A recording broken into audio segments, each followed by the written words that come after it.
So this summer, I've been hearing cicadas like crazy. I think this little bug kind of looks like a cicada. I tried to draw him some little wings. So I hope you guys have fun making a bug. This one's a little tricky. It's a lot of fold on the back there.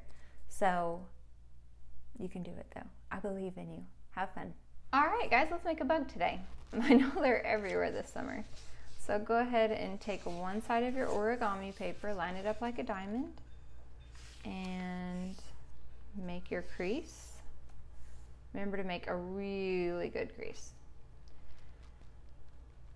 Now we're going to take the bottom and fold up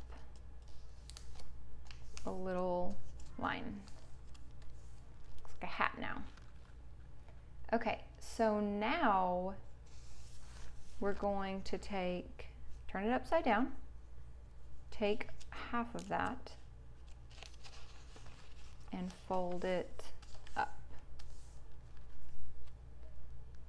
Now we're going to take this little flap here and fold it in half. So you can line it up with the top, line this part up with that part if you can, or just however close you can.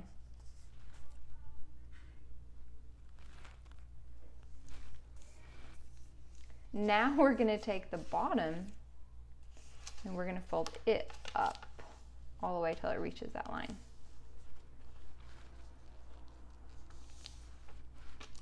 Okay, now if you flip it, you have these two layers. Now you might have the white and colored paper, and that would look really cool if I had that. I wish I did. But this part is going to be kind of the back of our bug. So I'm going to flip that to the back.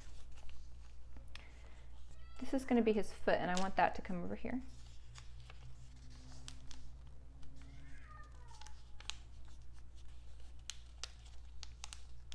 It's pretty thick up there, so you might have to coax it over a little bit. See, I'm just keeping a finger there. All right, and here's the back of him, so I'm going to flip him over. All right, now he doesn't really stay. You might have to tape him if you want him to stay. I'm going to give him some little eyes though. He's a wiggly little worm. I'm just going to give him a little bit of tape.